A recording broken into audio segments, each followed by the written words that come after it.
wiem yakoda ya de bia yeti asem foforo ene so ni abeto ye pono so no menam abefo ntintan so ano hye ano ye den nti na menya Eric Sapon wo fie ha mene na ba betwetwe inkomo ni mo din ye pam cho mo subscribe to the channel for me na mo share videos na across all social media platform ne so ema me ni mo din na wo like page na the comment ne so airtime eto me ana natili me be sina ha na me be kan sembi etwem edifa ye perpetual didie ehon ye Christian lab adamfo a ono ne konna ekra ena efa ne bra ho ensense mi ane bra no eto anananam ewo ensie do na msade mpo eba beche amana etukwan akọ English ho na sade ebe eto na branti ene eda so re si akọ no autopsy ne ba bonti no doctors for no say abranti no na omo bibi eto ne yem ene kofa ne nkwanhie woi ede eba enti menya Eric Sapon fi ha me na wetwe nkomo afa we Ghana ebushafo megidi se obi ahoye na people have been tagging me of what Ghana police has issued out after the autopsy. My own side of the story. Me patromo mo tagging me. You are saying I should come and apologize to Ghana police. Samunya ntemenum kasa. Nobody should conclude everything. Na say wu nua na e dey sa de we yank woni be break asem. Me mpa bo say matamfo mpo mo nkoti bia me perpetual de me na musisi ayo. Asam esini ni asam kato people are joking around it as if say asam na esi no movie bi ni air cost nti say normal thing. I'm telling you. Nipa kra na yaje fini nsem ya na ye kan wasam no. Okay, mame nkom asam so. Ghana police mu try to me perpetual Didier so say ma frame me. Some mo to do investigation on my brother's can say death. Me pacho him na mo frame me can say me mo perpetual me nya way. At the first place, a cry error. Me who say match on first press can say release no me sere na me say don't know what you are doing. Maybe mu fi say ebusuafo no ye ebusua bi a omo ye mre enti metumi atwa fa ye hwe pasem bi aka ada nkofo aka say ni ajatum ye ngintum na ngintum nchina man frame da say mo no me be investigation never nipa kura obi of frame early stage of the issue no lady back one wa IGP office of frame say ne sincere condolence na asam no de abasa no police for e be hwehwem on be hwehwem so you and later IGP so no make us 2 minutes kra na IGP ankasa IGP dan pare na ankasa opemu na ankasa frame say o ma abusha na ya akọ na bibia be fine on be investigation me come akoma nto yam sure me so dan pare papa no me bu ni pa bi come atene ho sempa bebere. But say officially, police for frame me invited me eba police station. Say member and member trauma no asempo. And I mention me can dey mete and I then memo mo say bia investigation because so now more trouble about it is not true. E ho kra no e ntro. Okay. Musa ne family ene can say lawyer etias say 14th number ye promoting. And so Musa twin be nim. Much be any no, you could do one and make perpetual message say your doctor any operation nasia. Yen to me in police in the 100% because police in Nina near brain so so work in here. Yen family near breast the police no involved in what happened.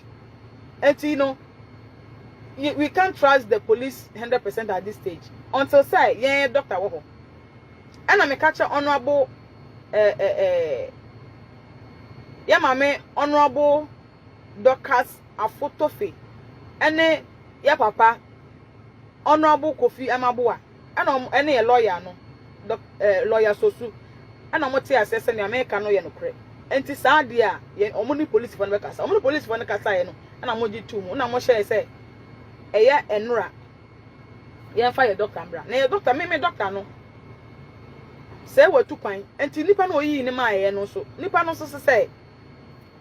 eye enra no onya ho because our emergency bi ntanka yen say police for na mo nte yase nanka eye na Wednesday ono me doctor no mbra enti mi nim say de be ko bia no ade no ene ma so because my sister na ogina ho bia one mo ka say doctor no mo twen no no ma no pa no sa me sister no frɛ me catch na me catch o say police for say chenchen na doctor kra ni wo mo beye because last time no yes san date no yes rest doctor beba na sisi an so ye doctor medue anopo 2:26 o'clock be say ye doctor na beju enti wo mo bi fufuro ba nipa no so osere ye fa church na sa mo be say pepper ye ba mu a adenti na man tie ase ama ye doctor na meju an samba ye na mo convince me nua na bra me ni ho enti me doctor no say ono no ewo outside Accra and want to me manti no ono odo obi ma yen nipa kron so ode ne ma yen say osra yen o emergency enra enti ene Wednesday no obey den obenya ho enti nke yen twen because ene funu no ye dia yen trust police no enti yen twen na mo police for no say mo ntia se mo de money break ogu me sister ana no so say mo pene satan na perpetuate me ni wo me German embassy me de nkwala na ka mo ne Shadrack beko abrochire na ko German embassy me de nkwala na ko ho e ma ye omo akontwe no ho adwuma wo ho no enti na obi ogina mu ma abusua no ana ene abusuafo kakra o mo wo ho enti me perpetuate na me di headline asami me say me mpene me sister so wa abrochire Esther elu ono so say mama nti ase ma ye mpene ma ye doctor ni wa mama onye na mo for say ye say mo doctor na pathologist no o so otu kwan enti se wanye no enra wanye ama ye ya wanye we no enra ama ye ya o otu kwan na me ka tell me sister say o otu kwan a enra 70 no a o so otu kwan no onye no kwa no ya pathologist or police hospital nti so otu kwan onko na enam police phone provided another pathologist say na be ya no kro ne be dead because somebody be ko she menu ananum na say that time no ye lawyer ko gina ho ye bushafo gina ho ye bushafo mo nya doctors and ye lawyer so no onye doctor ni enti on to me yin samples bia o menu ananum and verify say adoko na she ho no ampa menu na de she ho ana because se menu na de she ho menu ni DNA na ebe wo ho so before function na de she ho nipa ni DNA samples ba ho enti kan doctor ne be fa sa we ni nyina ti na mpene and my sister na see you me sister na see you be stop mo mpene ma wo mo ya me wo ho na asa fra me say Shadrack papa sa fra me say police for no say omo ntumi ntwan ye biem to omo ye na almost so they are the same thing as family doctor no doctor na be ye nto no ye doctor wa what is stopping us to chenchen mo omonye nto omo apene ye na say na man fra petrol ambo na mane man fra me petrol me di asem na nimu no man fra me amama ambo no o si police for no say no omo ntumi ntwan ye biem nti chenchen na omo be ye nti abushafo na omo wo ho na ate ase enti me dem wo German embassy o ana ya fra me say ye na me two car ba police o me ba ono mo ya awie enso sisi ano mo atro police we ni mu say me bushafo kra mo police fo na mo ka kire mo say ebe ya anka yen twan ma ye private way kra mbra na ya suggest say mo police fo no ye trase mo ntem really ye trase man ka first day na mo ka say mo be ye no anka ya mpene anka message say me perpetual message say yen fa ye doctor famra. Okay. Sisi amodi ade na babonten. Awie. What about omo and omo crime scene ni mu na? Omo touche no. Brutalization na so.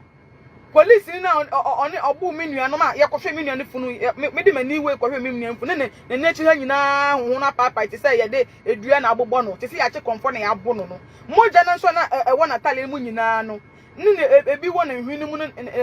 na ashum efri na ni ase na nanum ni ade nyina no hu nyina aprepra no eno no so wi kro na mo se ode hye nanum no ena ekoso ya na nyenya bia me bisa se obi me ne ka na se obi didi na se kase kra wo no a sa kase no kra se ewo wa ube ebe choku ntu ube shom no be ube fe ana ube wani be han guso mo bia o so ko mo bia hu se wo bre adan na ye ni footage sa time na me no moon provide footage as time na me na na suspense ko na mo say wo de hye nanum no moon provide just say mo be say mo kire say enkwala na moon kan hu say akwala no so wuye no all this one the body no e police mo ago ho se mo kire man bi e na obi abo ne pa e na ode wakopia weed ode rubber akekere ho e pia hye ne minimu a how can you tell? Muso swallow bibia swallow means akoto ne yem. Ada na nkopie ne yem na ne minimu a ne tekama ase ha ya ne minimu akwa ha ya. Ye nyankola o. Enu ti na ye se ye montwen ma ye doctor ne mra mo se chenchen na mo be ye na. Mo aforce a me perpetual me ni wo na mo aforce a ayusu abushani ba ko. Aforce a ma mo tumi aye we nu ahunu. Me asem we will still seek for real justice. Yeah, the back court. Na mama evidence time I no o swallow. Substance okoro no so a you can say mo so one mene ye no. Mo bam ye besa ya another DNA test to see say obi foforo mo pepa ho kra you provide a video of how na me no o swallow na anyanya bia me bisa Ghana for say rubber polythene bag aye dey achichiri wi obi mene ada nkuruma ode fa nkuruma mini no different ode fa nkuruma ho no omene ni easy sana e na won choku anso ne minimum anya aha na nimam guso mo obi obi anfa phone na ntwa e na mo phone so mo ma ye video a the whole ya kwase because video no mo pesa mo de ba ma ye wo ho but you provide that video in court some ka sa footage no mu ni sa footage na mini no emene sa wi ni de na ma fabrication akoso. Not somebody has tampered with the evidence. Not somebody is trying to create his own evidence to trash away the real evidence we have. Say no more bono at the channel. And now someone am fu say mo police for ntima ba country na no. We are not certain that we are still doing real investigation and you will come and answer all these questions in court. And mama nkasa asem no akogu o. Mo mbeka asem bia ntro bia fan kataso mo asobi.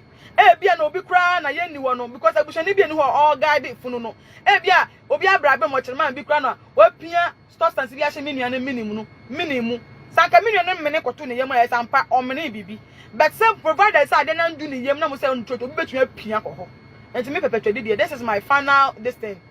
You never called me to for any interrogation or whatever. Mesa ma hwefo ne yetiefo nyina akwaba mesa ko misasapon ho ne obi no maduru e ma yarefo misasapon Minya ba me dawase na sa asemwe na bae no me hwe na family no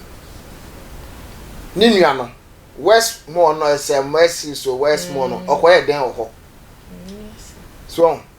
ese bi ese ade chi na nka ese ade chi o se da mi no be ye den obetu kwan enti ede potin ina okoye ho one ho na ye den ekọ ho unam circle ne pa okronfo onye kronfo a yencho fine wo film yakoye autopsy ene say omrede ade ko de no munya fan metu dom so omne ne rubber no police for the first way de ba abontin so omne ne rubber no nti rubber ne de yenim nti autopsy ne ba ye no abontin no na doctor ne so age atum say omne ma de ba ko de ne din de ye fa ma abontin rubber wo almost rubber on police for the mesre ebusia ene police for no say efu edifo so many yo se wan mini o efu ye de edifo omontrase asonwie mu na asem we wonfa yiye nye de ento nye da